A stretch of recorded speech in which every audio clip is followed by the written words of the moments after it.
Hello అండి, నమస్తే. ఇప్పుడు మాట్లాడే టాపిక్ వచ్చేసి ఆంధ్రప్రదేశ్ ముఖ్యమంత్రి చంద్రబాబు నాయుడు గారు విశాఖపట్నంలో Andhra medical college centenary building ఇనాగ్రేషన్కి వెళ్ళి విశాఖపట్నంని డౌన్ ద లైన్ ఒక 2 yearsలో Visakhapatnam going to be the game changer and Visakhapatnam అనే సిటీ రాబోయే 2 సంవత్సరాల్లో Bhogapuram airport as well as మనకు విశాఖపట్నం సంబంధించి మెట్రో రైల్ ప్రాజెక్ట్తో విశాఖపట్నానికి ఒక complete proper metro city shape వచ్చేసి విశాఖపట్నం అనే సిటీ ఆంధ్రప్రదేశ్కి గేమ్ చేంజర్ కాబోతుందని చెప్పే ప్రయత్నం అయితే చేశారు.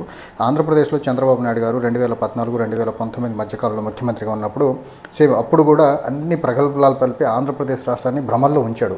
సేమ్ అదే తంతు ఇప్పుడు కూడా 2024లో ఆయన గెలిచిన దగ్గర నుంచి పోలవరం గేమ్ చేంజర్ అంటాడు.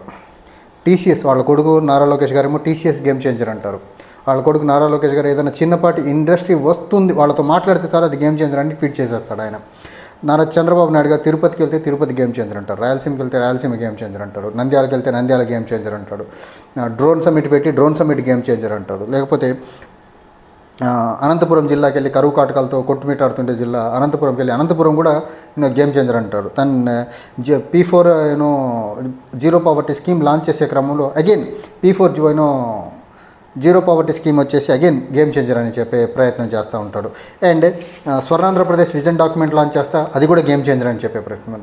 చంద్రబాబు నాయుడు రాష్ట్రానికి ముఖ్యమంత్రి అవడం గేమ్ చేంజర్ అంటాడు. చంద్రబాబు నాయుడు గారు ఏం చెబితే ఆయన నోటికి ఏదొస్తే అదే గేమ్ చేంజర్. నోటికి ఎప్పుడు ఏదొస్తే దాన్ని గేమ్ చేంజర్గా చెప్పే ప్రయత్నం చేస్తారు.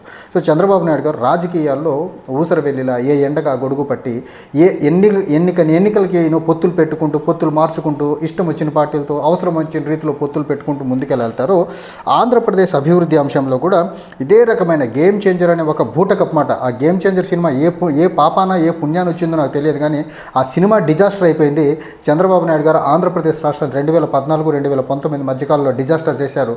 మళ్ళీ 2024లో ముఖ్యమంత్రి అయిన తర్వాత అదే కూటమి 2014-2019 మధ్యకాలంలో ఆంధ్రప్రదేశ్లో చంద్రబాబు నాయుడు ముఖ్యమంత్రి అయ్యేదానికి ఏ కూటమి అయితే హెల్ప్ అయిందో బీజేపీ, జనసేన, టీడీపీ, ఇప్పుడు మళ్ళీ అదే కూటమి కలిసి ఆంధ్రప్రదేశ్ని గేమ్ చేంజర్ సినిమా ఎలా డిజాస్టర్ అయిందో ఆంధ్రప్రదేశ్ రాష్ట్రాన్ని కూడా అలానే డిజాస్టర్ చేయబోతున్నారు. నేను డిజాస్టర్ అనే మాట ఎందుకు చెప్తున్నానంటే వీళ్ళు చెప్పినటువంటి 6 గ్యారెంటీలు ఒక బూటకప్ గ్యారెంటీలు అవి.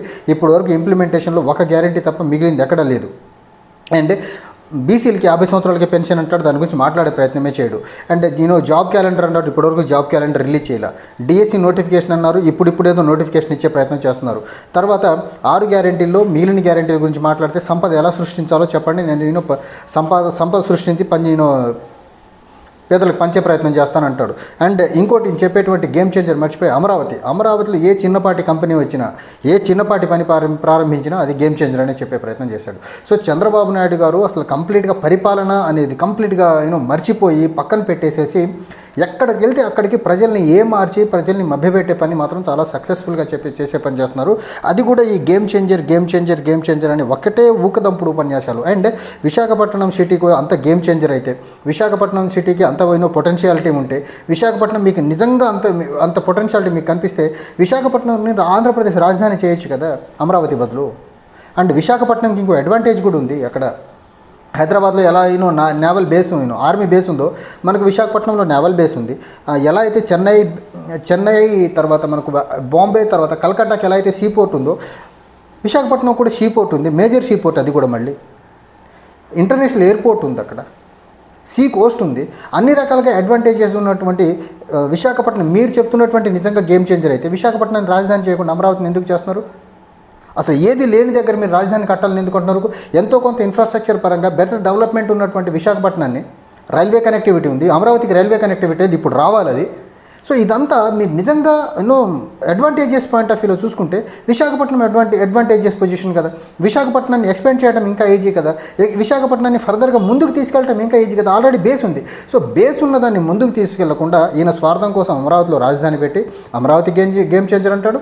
ఉత్తరాంధ్రకి వెళ్ళి ఉత్తరాంధ్ర ప్రజలు జగన్మోహన్ రెడ్డి గారు తీసుకొచ్చినటువంటి 3 రాజధానుల విధానం ఏదైతే ఉందో అందులో వాళ్ళ దగ్గర నుంచి రాజధాని దూరం పోయిందనే భావన ఎక్కడ వాళ్ళలో కలుగుద్దేమో ఏమో తెలియదు, కానీ మాట్లాడితే విశాఖపట్నం వెళ్తే విశాఖపట్నం గేమ్ చేంజర్ అంటారు. నారా లోకేష్ గారు ఏ కంపెనీ విశాఖపట్నం ఏదన్నా వస్తుంది, ఇప్పటికి రాలేదు ఏ కంపెనీ కూడా, టీసీఎస్ గేమ్ చేంజర్ అంటాడు, ఇంకో కంపెనీ గేమ్ చేంజర్ అంటాడు, ఇంకోటి గేమ్ చేంజర్ అంటాడు. అండ్ ఆంధ్రప్రదేశ్లో విశాఖపట్నాన్ని financial as well as knowledge హబ్గా మార్చే ప్రయత్నం చేస్తారు. నిజంగా నాలెడ్జ్ హబ్గా ఫైనాన్షియల్ హబ్గా మార్చే ఉద్దేశం కానీ ఇంటెన్షన్ కానీ మీకు ఉన్నప్పుడు అసలు విశాఖపట్నాన్ని క్యాపిటల్ చేయొచ్చు కదా. ఇప్పుడు ఇండియన్ ఫైనాన్షియల్ క్యాపిటల్గా బాంబే ఉంది, Bombay is capital of Maharashtra కదా. అలానే మీరు విశాఖపట్నం చేయొచ్చు కదా, ఎందుకు చేయరు మీరు? అండ్ మాట్లాడితే ఇంకోటి చెప్పేటువంటి మాట ఏంటంటే బై 2047 ఆంధ్రప్రదేశ్ని స్వర్ణాంధ్రప్రదేశ్గా మారుస్తాను. ఈ స్వర్ణాంధ్రప్రదేశ్ మార్చే ప్రయత్నంలో భాగంగా ఆంధ్రప్రదేశ్ జీఎస్డీపీ ఏదైతే ఉందో $2.4 ట్రిలియన్ ఉండబోతుంది. And per capital income of Andhra Pradesh ప్రజలు వచ్చేసి దగ్గరగా $42,000 ఉంటుందని ఇది ఒక భ్రమలో పెట్టే ప్రయత్నం చేస్తున్నాడు. ఇప్పుడు నరేంద్ర మోదీ గారు 2019లో ప్రధానమంత్రి రెండోసారి అయిన తర్వాత ఇండియన్ ఎకానమీ $5 ట్రిలియన్ ఎకానమీ అవుతుందని చెప్పాడు. 2019 ఎన్నికల తర్వాత 2024 ఎన్నికలు జరిగిపోయినాయి. ఈ రోజు కూడా $4 ట్రిలియన్ దాటలేదు Indian economy. And Narendra Modi గారు 2014 ప్రధానమంత్రి అయ్యేదానికి నేను స్విస్ బ్యాంకుల్లో ఉన్నటువంటి నల్లధనం మొత్తం తీసుకొచ్చి దేశంలో ప్రజలకి తర్వాత పెన్షనర్స్ కూడా పంచుతానని చెప్పే ప్రయత్నం చేశారు.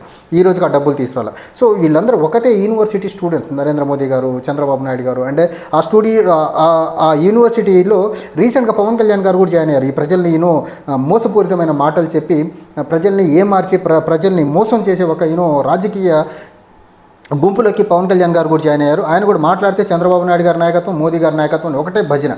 సో ఈ రకంగా ఆంధ్రప్రదేశ్ ప్రజల్ని, మరీ ముఖ్యంగా ఉత్తరాంధ్ర ప్రజల్ని వీళ్ళు చాలా సక్సెస్ఫుల్గా మోసం చేసే ప్రయత్నం అయితే చాలా సక్సెస్ఫుల్గా చేస్తున్నారు. ఆంధ్రప్రదేశ్ విశాఖపట్నం గురించి చంద్రబాబు నాయుడు గారు నేను ఇంకా మాట్లాడతా per capital income point of వ్యూలో Visakhapatnam number 1 city in Andhra Pradesh అని చెప్పారు. నిజంగా per capital income point of వ్యూలో హైయెస్ట్ పర్ క్యాపిటల్ ఇన్కమ్ ఉన్నప్పుడు ఆంధ్రప్రదేశ్ రాజధాని చేయండి దాన్ని. యూనివర్సిటీ కూడా అక్కడే ఉంది. మీరు కట్టబోతున్నటువంటి అమరావతిలో ఒక్క యూనివర్సిటీ లేదు. ఆ పరిసరాల్లో నాగార్జున యూనివర్సిటీ ఉంది, కానీ మీరు కడుతున్నటువంటి అమరావతి మళ్ళీ జీరో నుంచి స్టార్ట్ అవుతుంది కదా. అండ్ ఇప్పటి వరకు మీరు ఏం కట్టలేదు, 4 టెంపరీ బిల్డింగులు తప్ప, 2 టెంపరీ బిల్డింగులు తప్ప కొత్తగా ఏం కట్టింది ఏం లేదు కదా. అలా ఇంత అడ్వాంటేజెస్ ఉన్న విశాఖపట్నం రాజధానిగా చేయండి. మీరు నాలెడ్జ్ హబ్గా మారుస్తామంటారు. నాలెడ్జ్ హబ్ అంటే ఫినాన్షియల్ హబ్గా క్యాపిటల్ కూడా దాన్నే చేయండి. సో ఎందుకు విశాఖపట్నం ప్రజల్ని ఏదో గేమ్ చేంజర్ అని డిజాస్టర్ సినిమాని పట్టుకొని ఆంధ్రప్రదేశ్లో ఎక్కడికి వెళ్ళినా ఇదే పాట పాడి ఆంధ్రప్రదేశ్ని మీరు గేమ్ చేంజర్ సినిమా ఎలా అయితే డిజాస్టర్ అయిందో అలా ఆంధ్రప్రదేశ్ రాష్ట్రాన్ని డిజాస్టర్ చేయొద్దనేసి నా హంబుల్ రిక్వెస్ట్. అండ్ ఎక్కడికి వెళ్ళినా ఇది మా టైమ్ అండ్ అగైన్ ప్రజల్ని గేమ్ చేంజర్, పెన్షన్ ఇచ్చే దగ్గరికి కూడా వెళ్ళి గేమ్ చేంజర్ అనొద్దు. P4 జీరో పావర్టీ స్కీమ్ ఏదైతే ఉందో ఆ స్కీము రూపురేఖలు అంటే ఎవరికీ తెలియదు. ఎంతమంది హై నెట్వర్త్ ఇండివిజువల్ ఎంతమంది ఆంధ్రప్రదేశ్కి వచ్చి బాటమ్ పిరమిడ్లో ఉన్నటువంటి పీపుల్ని హెల్ప్ చేసేదానికి ఎంతమంది వస్తారు ఈ రోజుకి డేటా లేదు, కానీ దాన్ని గేమ్ చేంజర్ అనేసారు. సో ఈ గేమ్ చేంజర్ పదం పక్కన పెట్టి పరిపాలన మీద ఫోకస్ చేయండి. ఆంధ్రప్రదేశ్లో యువతకి ఉద్యోగాలు వచ్చేదానికి పెట్టుబడులు తీసుకురండి, ఇండస్ట్రీస్ తీసుకురండి. ఆంధ్రప్రదేశ్లో మీరు ఇచ్చినటువంటి మోసపూరితమైన హామీలు ఏవైతే ఉన్నాయో ఆ హామీల్లో ఎంతో కొంత మీకు మనస్సాక్షి అనేది ఉంటే వాటిని చిత్తశుద్ధిగా ఇంప్లిమెంట్ చేసే పని చేయండి. అంతే తప్ప గేమ్ చేంజర్ అనేసి పొద్దున్న లేచిన దగ్గర నుంచి నైట్ పడుకునే వరకు ఆంధ్రప్రదేశ్ ప్రజల చెవుల్లో ఊదరగొట్టే పని మాత్రం దయచేసి చేయొద్దు చంద్రబాబు నాయుడు గారు అండ్ కూటమి పార్టీలు. Thank you.